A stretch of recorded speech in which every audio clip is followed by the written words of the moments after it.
Fala, rapaziada do meu canal, tô trazendo a mais um vídeo e hoje a gente vai falar sobre Renan Santos vai ser presidente do Brasil em até 2030. A gente vai conversar um pouco sobre essa ideia, sobre essa filosofia que eu tenho e sobre também o que eu acho que pode acontecer com o Renan, com a presidência do Brasil, o que pode acontecer até 2030, fechou? Antes, deixa seu like, se inscreve no canal que é muito importante, em busca de 100 inscritos o quanto antes nesse canal. Vambora pra cima. E hoje a gente vai estar conversando sobre Renan Santos, né? Renan Santos vai ser presidente em 2030 do Brasil, né? Cara, a gente tem que basear o seguinte, vamos falar hoje, vamos ver o nosso contexto atual hoje, né? Hoje, em 2026, a gente está vendo um início de ano de eleição, né? Eu tô gravando isso aqui em março, dia 3 de março, então a gente está vendo ali um início, engatinhando para ano de eleição, para ano de movimento político, e a gente vê o quê? A gente vê, como eu já falei para vocês aqui nesse canal, a gente vê um movimento da esquerda muito grande no Brasil, né? Desde a ditadura militar, isso eu já expliquei várias vezes para vocês aqui, né? A gente vê um movimento da esquerda muito grande, é cultural, né? Esse pensamento coletivista, esse pensamento mais puxado para a esquerda, mais puxado para centro-esquerda, é cultural, certo? Mas há algumas diferenças, né? Já puxando agora, como a gente puxa dados, né? A gente vê o seguinte, assim que a gente puxa dados, a gente percebe que a população mais jovem, a mais juvenil, né, do ensino médio para as faculdades, estão começando a ser de direita. Por quê? Porque há uma rejeição da esquerda. É normal. Todo mundo que é mais novo, é mais jovem, sempre tem uma necessidade, né, de ou ser do contra do que sua família e seus pais eram. É muito difícil você ver seguir uma linha ideológica perfeita. Tem oscilações, e nessas oscilações há quebras onde pessoas seguem perfis ideológicos diferentes, tá? Sempre vai haver quebras, né, de ideologia em famílias, e é normal no público jovem. Assim como depois da ditadura militar era muito comum todos serem de direita ou apoiarem causas de direita, a gente vê um perfil revolucionário da massa esquerdista, que era a mais jovem da época, hoje é a mais velha. E eles atuando como a mais velha e a nova geração atuando como a geração Z, atuando como a mais nova, a gente vê o contrário, né? Naquela época a gente via muitas pessoas sendo de esquerda para bater na direita. Hoje a gente vê muitas pessoas de direita para bater na esquerda. Geralmente os mais velhos, né, se defendendo de esquerda e os mais novos de direita. Tá, o que isso tem a ver com o Renan? A gente já vai chegar na parte do Renan Santos, tá? Mas a gente tem que entender esse contexto, a nossa situação brasileira. A nossa situação brasileira era essa, tá? Ela vai funcionar dessa forma, ela age dessa forma. E como o problema do Brasil, ele é cultural, como tá enfiado na nossa cultura essa ideia esquerdista, o Renan Santos vai ter um trabalho absurdo para reverter isso. Eu até diria que é praticamente irreversível o que a esquerda fez com a nossa cultura brasileira. Mas tá, prosseguindo um pouco mais. O Renan Santos, ele tem tudo que um presidente tem que ter. Vocês já pararam para prestar atenção? Falando de forma aqui analítica, claro, né?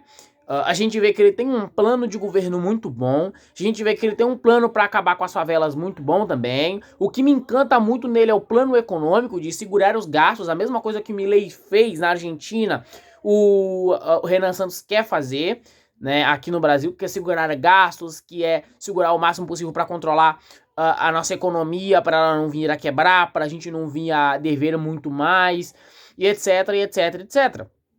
Então a gente vê o Renan Santos como um cara importante, certo? Outra coisa que é bom citar, ele tem a comunicação jovem, por mais que ele seja um cara um pouco mais velho em questão de idade, mas a sua comunicação e o jeito que aborda os temas é juvenil. Isso cativa a nova galera, né? Coisa que, por exemplo, o Bolsonaro e o Lula não conseguem fazer mais. O Lula cativa pessoas mais velhas, certo? Com papos coletivistas e coisas básicas que todo país tinha que ter, tipo o Vale Gás. Todo país tinha que ter Vale Gás, não gratuito, mas todos tinham que ter uma quantidade de dinheiro plausível para comprar gás. Gás não precisa ser de graça. Isso é problema da nossa economia, né? Que tá tão desvalorizada que você tem que dar coisas básicas para pessoas votarem em você.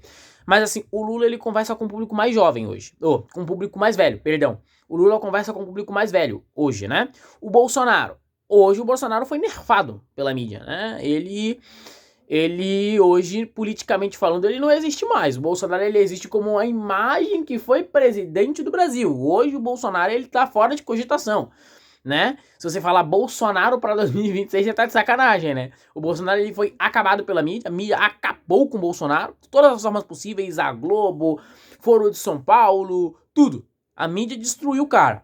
Por mais que o Bolsonaro não tenha feito nada, não deu golpe de Estado, que aquilo que ele fez não foi golpe de Estado, não chega nem perto de golpe de Estado, certo? Golpe de Estado foi o que, sei lá, o Che Guevara com Fidel Castro comandou em Cuba. Aquilo foi golpe de Estado, com aeronaves, mísseis, militares. Aquilo é golpe de Estado revolucionário, não o que aconteceu aqui. O que aconteceu com o Bolsonaro foi simplesmente uma revolta do povo que votou nele, que foi lá e quebrou as coisas no STF. Simples, né? Isso não foi golpe de Estado, chega nem perto de um golpe de Estado. E outra, não teve uma estratégia por trás de golpe de Estado. Não teve nada. Um golpe de Estado ele é bem armado, né? Um estrategista monta um golpe de Estado, né? Não tô falando que o Bolsonaro seja intelectualmente menos desenvolvido, por mais que grandes pessoas como Olavo de Carvalho tinham comentado sobre isso. Mas enfim, voltando, né, sobre o Renan. O Renan ele tem uma característica que é conversar com o jovem. Enquanto o Bolsonaro tá nerfado pela mídia e a gente vê o Lula falando com os mais velhos, a gente vê o Renan falando com a população mais jovem. Quem que vai votar? Os mais jovens. Quem que talvez seja o futuro do Brasil? Os mais jovens. Então o Renan Santos ele aparece como uma nova ideia, ele aparece como um surgimento, e ele aparece de uma forma totalmente diferente do que, por exemplo, o Enéas Carneiro surgiu. O Enéas surgiu como uma formação bem mais maçante intelectualmente, ele era um cardiologista, ele filosofava, ele lia, ele tinha uma postura, o Enéas, de um sujeito totalmente intelectual, coisa que, claro, muita gente aqui do Brasil não está preparada para ter um presidente intelectual, não está preparada para ter um revolucionário na presidência. Falando de revolucionário ideológico, não de revolucionário militar, não me entenda errado. E o Renan, ele aparece como essa alternativa. Mas a gente fala, por que ele será presidente em 2030 e não esse ano, 2026? Tem um problema aí.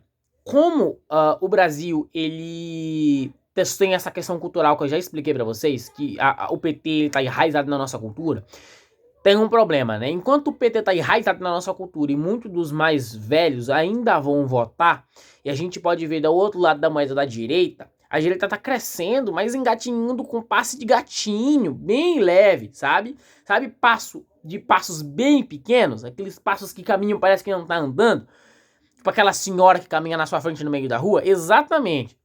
Exatamente isso. A direita ela caminha de forma ridiculamente devagar.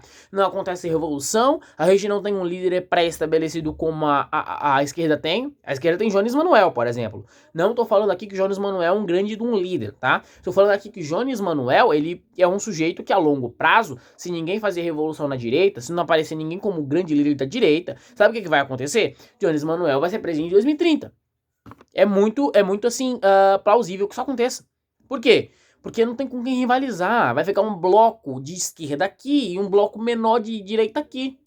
E assim, esse ano, 2026, é um ano que se a esquerda cair, ótimo. Porque a esquerda vai cair de um pedestal aonde ela mesma se colocou.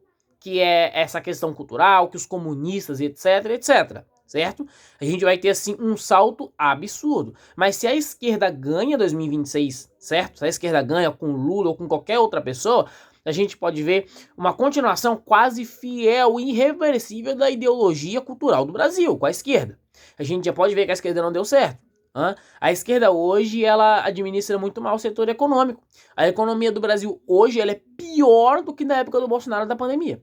E olha que o Bolsonaro foi presidente uma vez, apenas, e pegou o país em algo totalmente novo, que foi a pandemia. E gerenciou muito melhor do que o Lula. É questão de dados. Você pode dar um Google ou pesquisar em qualquer inteligência artificial hoje por aí, que você vai trombar com as informações que eu tô passando aqui pra vocês, tá?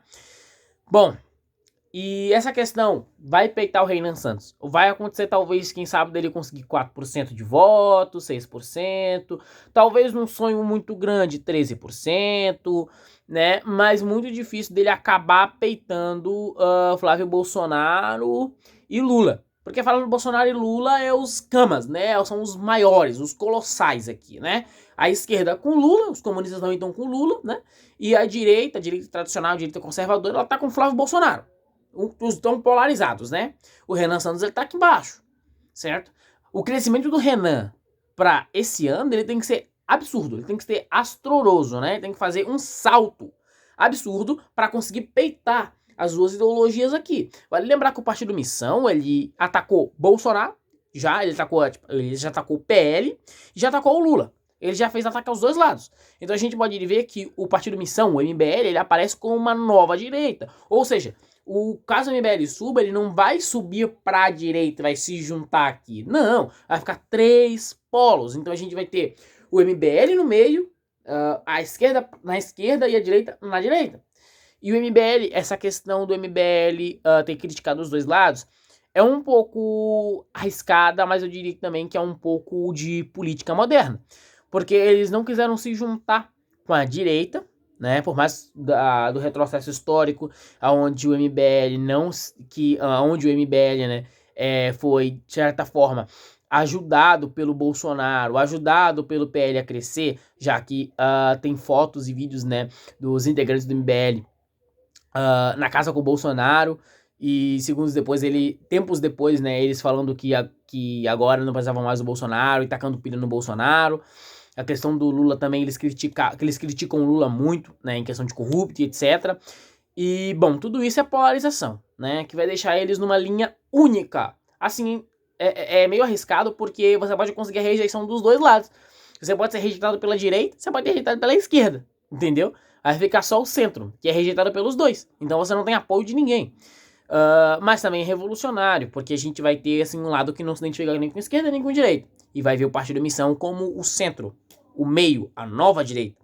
E vai, querendo ou não, acreditar aí nos projetos, entendeu? Então acho que assim, uma visão limpa, uma visão séria desse assunto, é que assim, a minha visão é a seguinte coisa. Esse ano de 2026, para o MBL, pro Partido Missão, esse ano é um ano de construção cultural, é um ano de se polarizar, é um ano de não fazer bosta, é um ano de conseguir entrar na cabeça das pessoas, é um ano de conseguir conquistar corações e mentes, como diria Robert Greene, né? É o ano para isso, é o ano para você conseguir se conciliar no meio social, porque ano que vem já vai ter um novo presidente e tudo isso vai influenciar. Certo? Se for um presidente de esquerda, por exemplo, o MBL vai ter que estar atento. Se for um presidente de direita, que ganhe, sei lá, conservador de direita, o MBL mesmo assim vai ter que estar atento. Como que gere? Porque tudo vai influenciar o MBL a crescer ou a diminuir. Entende? E assim, a longo prazo, acredito que o MBL possa bater de frente, o Renan, né? Possa bater de frente em relação à presidência do Brasil de verdade a 2030. Se eles conseguirem infiltrar na cabeça das pessoas, dos mais jovens hoje, que tem seus 16, 17 anos, né? 16, 17 até 2030. Se a pessoa tem 17, 18, 19, 20, 21. Vai ter 21 anos em 2030. Entende? Já vai ser um cidadão que trabalha, provavelmente de CLT, mas que trabalha, vai ter um cidadão ali que tá buscando alguma coisa boa na vida. Então, assim, é o momento, na minha visão, do MBL crescer e se expandir, tá? Pra conseguir bater de frente contra os maiores. E, detalhe, se a esquerda ganha esse ano, é realmente decadente, é decadente o que o Brasil vai viver com a esquerda nesses próximos anos, tá? E se a direita ganha, vai ser trabalhoso. Porque a visão que temos de uma direita ganhando e agora, né? O que a gente faz? O que a gente tenta fazer? E a economia, como que resolve? Porque já é um problema histórico. Como que resolve? E a questão social dos vales gás criado, do Bolsa Família aumentado, como que corta? Sem a população fazer protesto, entendeu? Uma referência, antes de eu finalizar o vídeo, é que o Milei, quando ele se tornou presidente da Argentina, ele passou por um problema parecido, né? Ele teve que cortar gastos porque senão a Argentina quebraria, a Argentina faliria, né? E ele cortou, houve muito protesto, mas para você ver aqui a longo prazo, deu muito certo, um economista absurdo, um libertário absurdo de direita, completamente absurdo no bom sentido, e que tá fazendo um ótimo trabalho lá, tá? Em questão de presidente, eu invejo muito a Argentina com seu presidente Milei, Javier Milei, né? Eu invejo muito, tá? Porque mesmo a Argentina estando com a inflação em 2 dígitos, em uma situação bem complicada economicamente, onde as pessoas passam por mais problemas do que aqui no Brasil, por mais que o Brasil não seja o melhor país do mundo, por mais que o Brasil tenha uma péssima economia, por mais que o Brasil seja péssimo culturalmente falando, a gente é melhor que eles em praticamente tudo em geopolítica. E a gente vê que, mesmo assim, eles têm um político melhor que a gente. É o furo da nossa sociedade. E é isso, rapaziada. Essa é a minha visão sobre Renan Santos poder ser presidente ou vai ser presidente em 2030. Fica a sua observação, comenta aqui embaixo o que você acha. É isso, valeu, tamo junto. Se inscreve no canal em busca de 100 inscritos nesse canal. Deixe seu like para esse vídeo ser recomendado para mais pessoas, cada vez mais conhecerem o canal, que é muito importante conhecer o canal. E é isso, cara. Se você quer aprender mais comigo, se você quer ficar mais inteligente, aprender comunicação e outros derivados, tem a aba playlist desse canal, só acessar playlists, dá uma olhadinha na aba playlists, lá vai ter comunicação, filosofia para você ouvir também, economia, se você quiser também investir ou aprofundar seus conhecimentos de economia, política, que é o estilo desse vídeo aqui para vocês, a gente vai ter geopolítica dentro da playlist de política e ideias mais ou menos nesse estilo. Então espero que você goste, é isso, valeu, tamo junto.